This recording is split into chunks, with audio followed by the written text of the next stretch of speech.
That's funny you mentioned that. Like, are you referring to the over 9,000 thing? Oh, weird. That's so. No one has ever mentioned that to me. No one's asked me to do that before. It's so weird.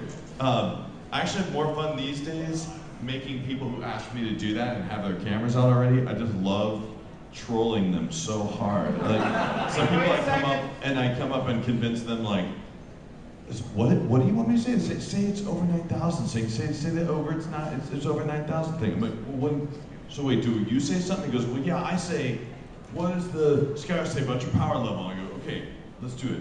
I go, what does the scout say about your power level? And they go, I say the first part, and then you do the second part. Okay, let me go back a step real quick. My name is Christopher Sabat. I'm from Dallas, Texas. I started working in anime about, I guess, 11 years ago or so, maybe almost 12 years now. It's been a long time. I guess I was doing like some voiceover stuff and working at radio stations, and I was selling computer parts and all these weird things, and going to school. And a friend of mine called and said, "Hey, there's this company called Funimation, and they're looking to maybe have some voices in some Japanese cartoon." So I thought, duh. Like, yeah, I've seen Fish to the North Star and Ninja Scroll and Akira. I think I've seen every Japanese animation that's ever been made. So of course I was the right guy for the job. We call it Jap animation back then. It wasn't really a very nice thing to say. So yeah, I got the job, and then they said, "Oh yeah, you're gonna be working in this show called Dragon Balls."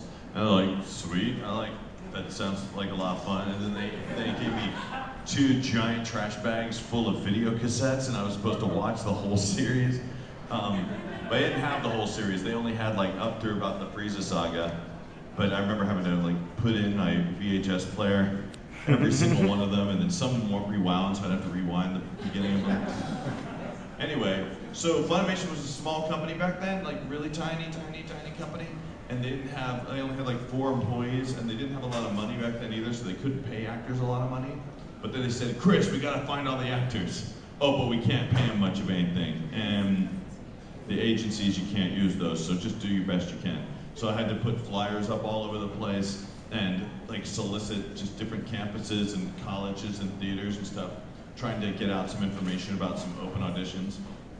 And then we had about 1,000 people in to audition, and out of those 1,000, maybe we found 11 people who could read a sentence, like without stumbling on it. We had some really terrible auditions, but we were running out of time because the show was going on TV. So I auditioned for some of them. I auditioned for a lot of them because I thought, "Oh, this will be, you never know. I work here; it'd be very easy for me to come in." And when they sent all those tapes out for people to review them, they're like, "Oh, okay, the person who's been playing, whoever was this cassette, that's who's playing Vegeta." I'm like, "Oh, well, that was me." And whoever this cassette's playing Piccolo, I'm like, "Oh, that was me too." Like, and this cassette here, whoever's this guy, that's Yamcha. I'm like, "Oh, crap, okay, well, shouldn't be that hard, right, though?" They aren't in the show a whole lot. I'd only seen up through, like, Gohan training in the woods, so it didn't seem like a big deal at the time. So, anyway, now that you have an introduction to that, I worked primarily on Dragon Ball Z forever, and then I did a bunch of other stuff. I'm Zoro in One Piece. I'm Alex Louis Armstrong in Fullmetal Alchemist. And Ayame in Fruits Basket, and Hero in Sergeant Frog, and 4 other things that I can never remember. Nope, that's not one of them. Nah, never heard of it. Wait, yes, both of those too. I have a studio in Dallas, so I'm just giving you this information in case it might help you form some better questions.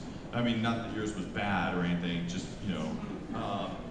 I have a studio in Dallas, it's called Okratron 5000, and we do music and voiceover and sound design for video games, including, most recently, Borderlands, but we've done a fair amount of games.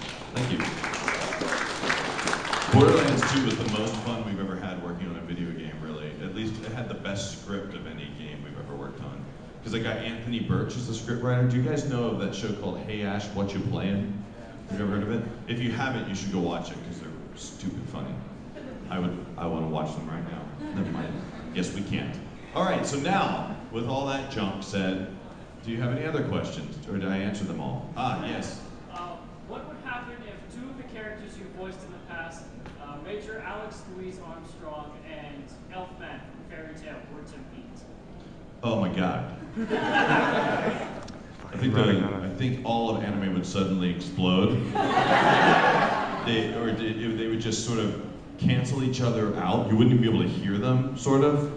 They'd say stuff, but because of phase cancellation, they would just, you wouldn't be able to hear them at all.